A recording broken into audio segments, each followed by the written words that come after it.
Hello, welcome to another edition of the Pace Report. I'm Brian Pace, reporting live here at the Sugar Bar here on the Upper West Side, here in New York City. In a career spanning some 6 decades, Tony Award-winning actress, singer, producer, philanthropist, Melba Moore tonight is celebrating her memoir, This Is It, Marvelous and Getting Better, which is now available on Amazon.com.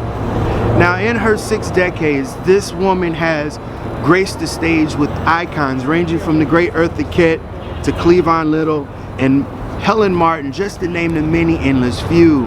And she's also had a prolific R&B career spanning some 4 decades. Tonight here on the Pace Report, you're going to witness her giving her comments and reflecting on her career in my interview, as well as she's being inducted in the Harlem Hall of Fame this evening as well. So sit back, relax, and enjoy highlights of Miss Melba Moore and her official memoir book release here at the Sugar Bar, This Is It, Marvelous and Getting Better, here on the Pace Report, here in New York City.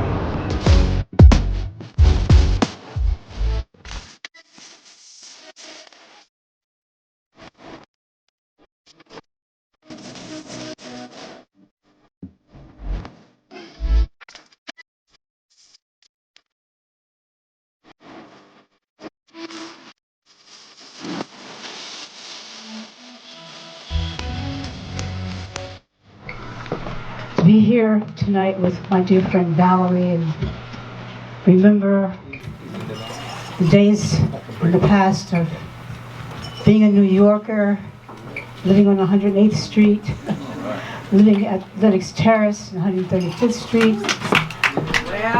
going through all the different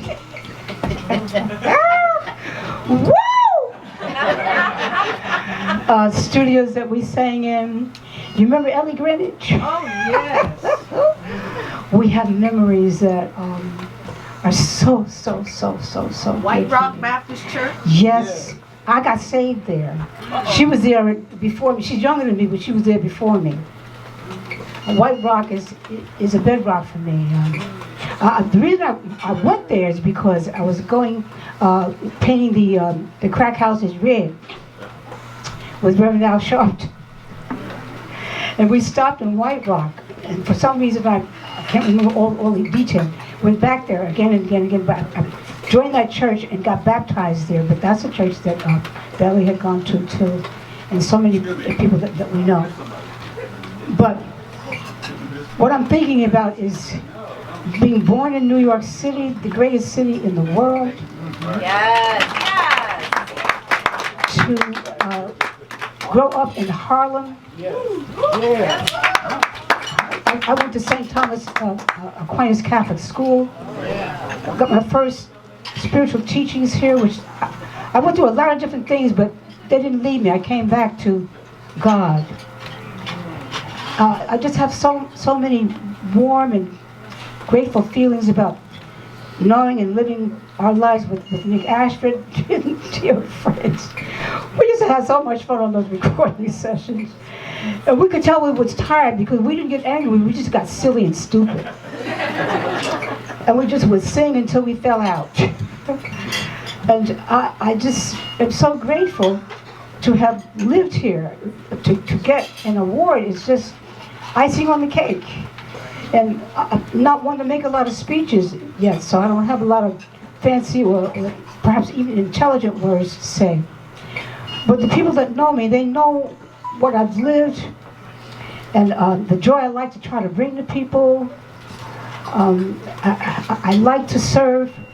My parents and family taught us to be good servants in our community and be good family members wherever we were. To treat people as though they were an extended family member. And Valerie is such an example of that. I remember when you had the restaurant in the other place. You mean your first restaurant? Anyway, I'm not really good at speaking yet. But if I keep on getting these words, I'll learn how to do it better. But I just want to say I'm so honored, I'm so thankful, I'm so excited, I'm so happy. The first thing I'm happy about is that I'm a citizen of New York City. This only happens here. Right. The way that it does here. And congratulations to me. Miss Moore, we did an interview about maybe 12 years ago at the old Metropolitan Room, and I want to thank you for, supporting me at the very beginning of what I was trying to do here. And I want to congratulate you on one, Harlem Hall of Fame, Icon Living honoree, Hollywood Walk of Fame, and now your autobiography. We're killing like two birds with one stone here. My memoir. I understand there's a technical difference. Yes. The memoir is not as extensive. Why did you decide to write your memoir now? I didn't really. My daughter told me, "Ma, it's time for you to write a book." And I think that was important so I could focus on passing the legacy on. Wow. Well, to her, because she's spearheading it. She got the whole crew and the co-writer and everything together. This is my first book. Wow. Now, I'm on tour. I don't have time to put nothing together. I need help. So it's a family affair. It's a family business. tell my viewers what to expect when they're reading your memoir. A lot of fun surprises and high spirits. And I think something that inspires people to look for and depend on their spiritual selves. Look for them to see who, not only who you are, but who did God mean you to be. Right, That's right. important. You know, we sit here at Nick and Val's Sugar Bar, and Valerie has a very, very special place in your heart and your career. Tell everybody about your relationship with Valerie Simpson. Well, I started in the industry essentially along with Valerie. I can't remember exactly how we met. I tell it in a certain way, but we exchanged numbers, and she invited me to start singing backup recordings, backup vocals on Star Recordings back in the late 60s. And one of the recording sessions, we had so much fun. We worked for the greatest lead singer recording artists at the time. And one of the recording sessions was for the Broadway musical Hair. So a lot of people don't know that if Valerie wanted to, she could be an actress.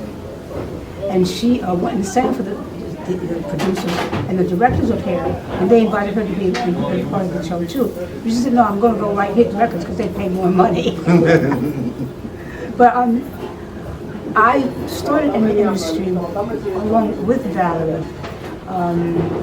My first occupation was a public school music teacher. But I met Valerie, and I quit teaching, came into the industry there, and got my first Broadway show actually through working with Valerie. It wasn't her that did it, but she could have been on Broadway too, but she didn't want to. And we started out together. You know, we just lost the great Diane Keaton a couple of weeks ago. And what's very interesting about your career is that you replaced Diane Keaton. And not only that, you did something very monumental. You were the first African woman of color to replace a woman who was white for this particular role. How did you slide into that character? I didn't slide into it. As I was saying to you, I got into the show, and Valerie could have too, because we were working together as recording backup singers. One of the recording sessions was for the gentleman who had written the music for the Broadway show Hair, and they were still casting. So they invited everybody on the recording session to come down and sing for the director and the producer, and promised that they would find roles for it. So that's how I got into theater. It wasn't something that I had ever done before. Didn't study acting, but the opportunity came, and I said, yeah, they'll train you on the job. So that was my beginning. I stayed in the show long enough to finally wind up replacing Diane Keaton. So it was a series of just wonderful happenings that, what tells me in retrospect, I followed my heart. I didn't know where it was going, but I was going the right way. I should be in this industry. I should be an artist. It's kind of late for me to say that now.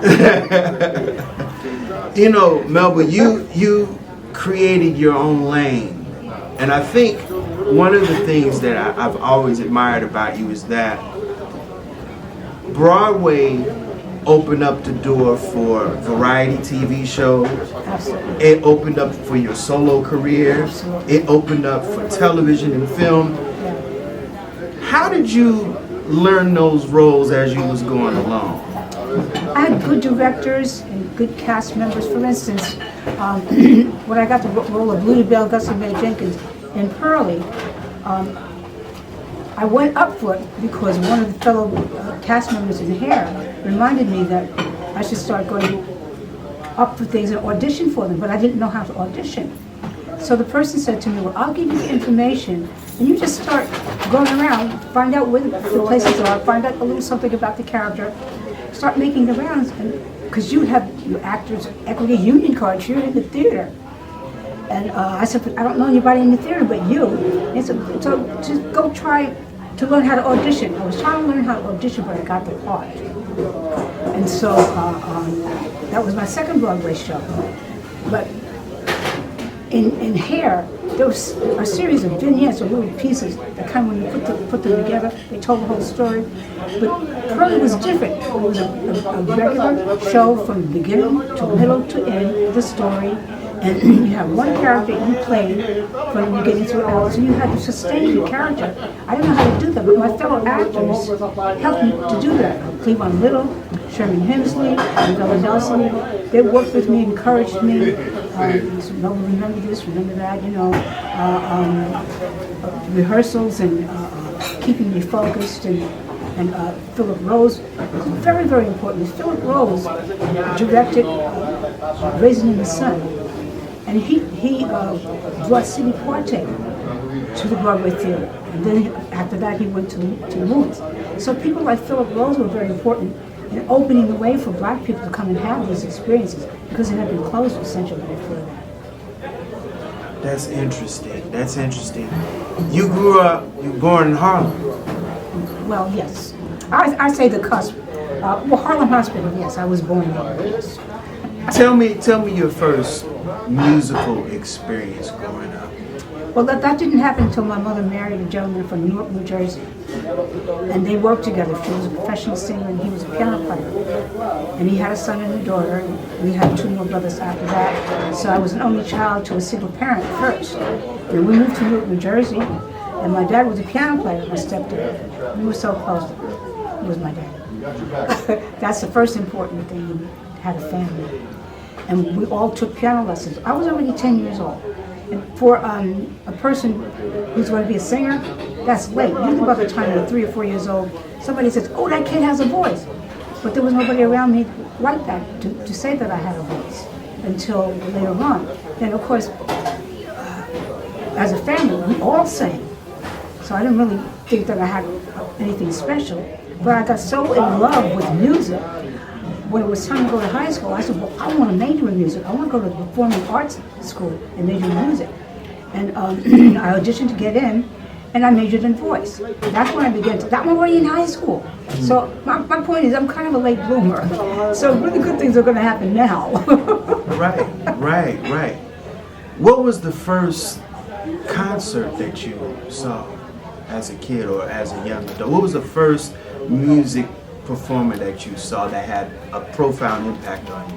I don't even know, because growing up, all kinds of music was in our home.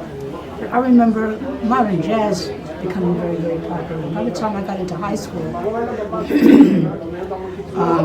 trying to think, like people like Wayne Shorter went to my high school before me. But you had people, great piano players like Bobby Timmons. I can't think of the names now because it's been so far. But modern jazz was just listening then.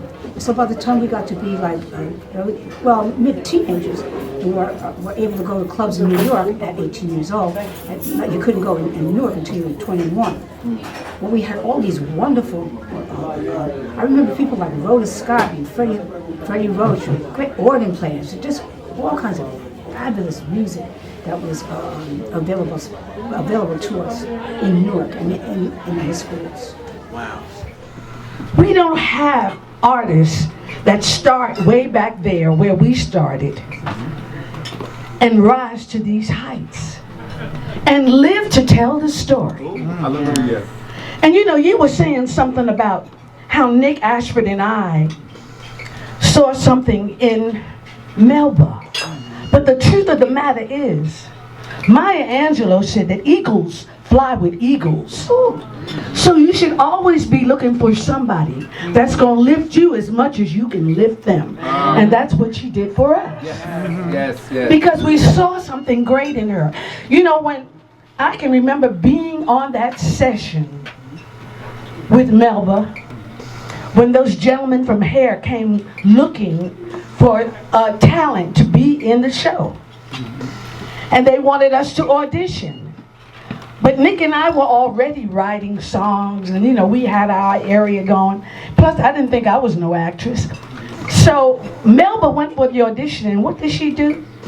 That was the beginning of the first stage, big stage, that she stepped on and proved. And the fact that we would then also be in the White Rock Baptist Church, Hallelujah. praying over ourselves. Amen. Knowing that God was going to make a way, because this is a rough business, y'all. Just for us to be standing here tonight says that we have overcome, because we came through a lot. She went through all those TV shows with Clifton. I mean, she's done so much that we can't even get to it, Angela. We can't even get to all of it. But it's a lesson for those who are coming up behind us to see that it is possible, but you got to have the talent. Oh, yes. It ain't no AI thing. You got to have the talent to start with. So that's what she had. That's what she's using. That's what carries her. And that's why I got out of the dentist chair to come here, because I knew this was important. You know, history was being made right here at the Sugar Bar. Thank you so much. God bless her. I want to talk to you about Timbuktu. I saw this when my parents took me to see this when I was, I want to say 7 or 8. But you had the honor of working with the great Eartha Kitt. I can't even fathom what that experience was like. Very exotic. Oh, she was amazing. And of course, those days, I guess these days too, many of the singers who were really strong and great, they're also great dancers and athletes. They're very strong physically, totally. But she was also from that school where they were breakthrough artists. She was the first to do so many things because the doors were shut. I mean, I'm sure, I'm trying to think, I can't think right now because my mind is on the book and everything. The films that she did, Pearl Bailey and 7 Days Jr. and Diane Carroll, and I mean, these were incredible. And just to name a few, Lena Horne, Sarah Vaughan, Ella Fitzgerald. She kicked the door down. She literally kicked the door down. Yeah. I mean, supper clubs. Well, she created a lane for herself too. Right. Yes. Right. And she didn't have a southern accent. No. She created a lane for herself. But then so did all the people that I mentioned. They were all very, very unique. But what an honor and a privilege to be, just to be in the company of somebody like that really means a kind of mentorship, whether they want to do it or not. Being in their presence to learn. It's just amazing to be here. And also Jeffrey Holder. Oh.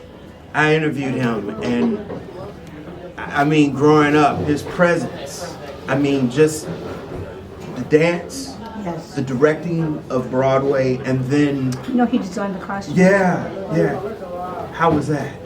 Amazing. That's a boring word. I know everybody uses it because it was his concept to do Timbuktu, which had originally been done as an opera called Kismet. And he made it about Africa. And he designed the costumes, so it was very flowy. I mean, you can imagine having real cameras on the stage with Jeffrey Holder doing it, because his ideas were big and beautiful. And he wanted Eartha, and he wanted me. So, I mean, he handpicked us. But as the executive director and the founder of Harlem Hall of Fame, you know, we are thrilled to introduce you to the archives of Harlem Hall of Fame. It's an honor that we bestow to those who have waved the Harlem flag with pride as you've shared your talents around the world. So I know Angela mentioned a couple of your accolades, but I just wanted to mention a couple that, pivotal moments. And this isn't one of those things where you have to wait till the end to clap. You can clap after each one because it's well deserved, right? Starting in 1968, I could turn this into a quiz. Do you remember what happened in 1968? No. You were the first black actress to replace a white actress on Broadway, shattering barriers and opening doors for countless artists to follow, which is a major moment in your career.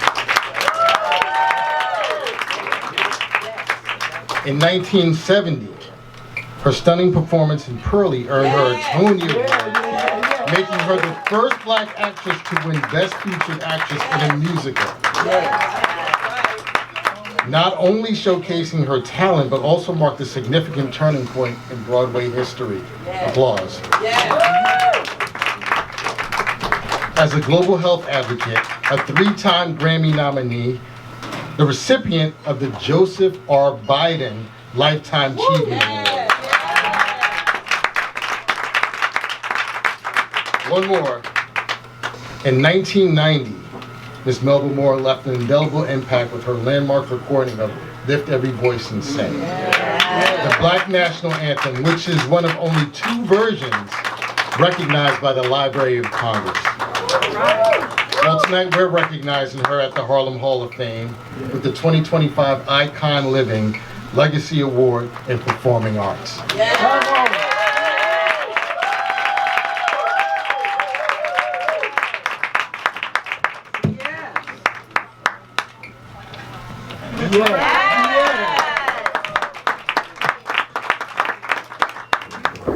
This is the part of the interview where the artist take a look back.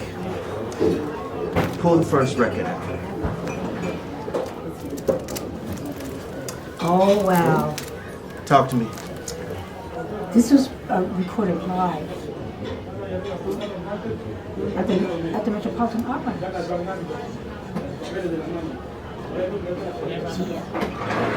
Talk to me. And I did this with the dance company of George Faison. He carried me out on the stage with a live symphony orchestra. And the gentleman who, this is my coat. Take it out. Take it out. You take it out. I don't want to Take it out. Come on now. I want to show you the coat that. Talk. The gentleman's name was Bernard Johnson. Designed this coat for me. It's my coat in many colors. Wow. And who did my hair is Blondie Brown. You don't know who she is, but she's Gladys Knight's hairdresser now. I gave her to Gladys. Okay. So that I was among the first, African American concert artists to wear my hair natural. Wow. So this is amazing. This is unique and different. And among the very few recording artists to have it recorded live. This is an amazing record. I tell people if they're getting into Melba Moore, this is one of the first albums that they should get into. And it's among my first albums that I recorded as well. But you can look at me and say I'm a baby. Gorgeous. Now, pull out the next record. Pull it out. Oh. Oh, wow. Wow. I love that artwork. I love the cover. I'm trying to think of whose idea this was because I had amongst my management team was a young man by the name of Jerry Silverheart, a young Jewish young man. And they were having a meeting about what the album cover should be. And they were very beautiful, and they were by great award-winning photographers. But my management team said, but they all look alike. So they said, we want something that really kind of shows her personality and her energy and something that stands out. And this album, I think You Stepped Into My Life is on. Can you see it? Yes. We got You stepped in my life. Yeah, okay. Yes. You know what's important about that to me? Why? I just found out that it was a platinum record. I knew it was very popular, but I just found out that You Stepped in My Life was that I'm a platinum record seller. Probably everybody else knew. But a lot of things are important about that. You Stepped in My Life was produced and arranged for me by Gina Fadden and John Whitehead. Ain't no stopping us now. Right. Backstabbers. Right. Right. The great, great, great artist for Fallin International. Yeah. Pull one more out. All right.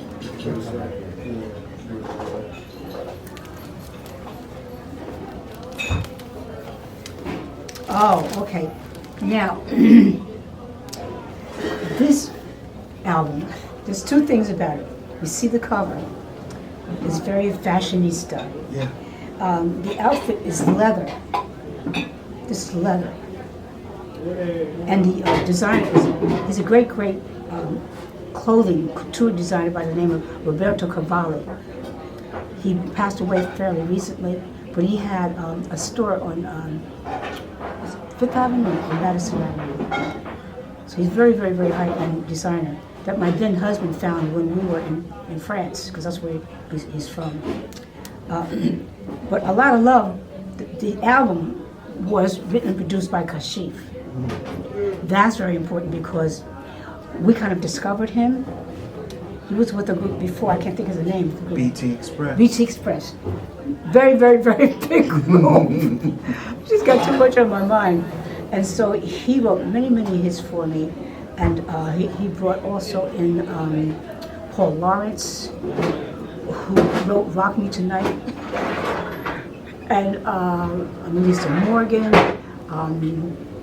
Freddie Jackson, and I could go on and on and on and on of what this means in terms of how Hush Productions really got to be on the map along with Motown Philly International in terms of spawning incredible talent.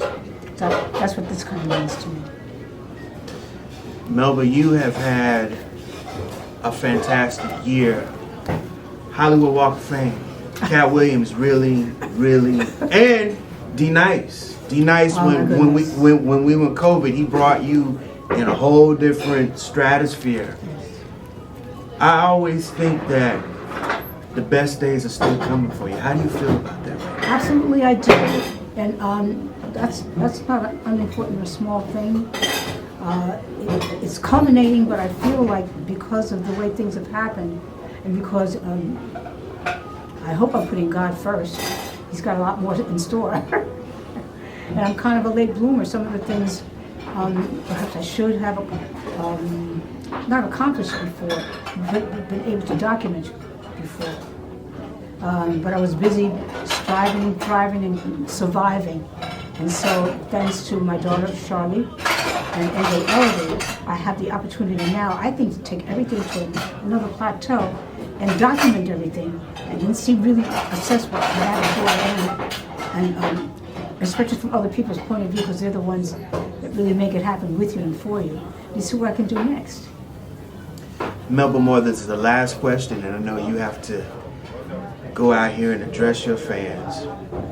Melba Moore, what does Black American music mean to you? Oh, it's the music that God gave the world, from slavery and probably forever. Because we got it like that. What can I say? Well, it is a privilege to be Afrocentric, because when you look at the history of the world, you know, Jesus was not white. Right. Yes. He was a man of color. Oh, that's right. So, to tell you something about how blessed we are as a part of the human family. All of us are precious. But we've had some particular challenges simply because we're Black. And some of what we've also had are just innovativeness, creativity, athletic talent, intellectual abilities. We've discovered all kinds of new things scientifically and psychologically and spiritually. We're very, very, very, very, very, very, very, very, very, very, very gifted people. That'll do it again for this very special edition of the Pace Report.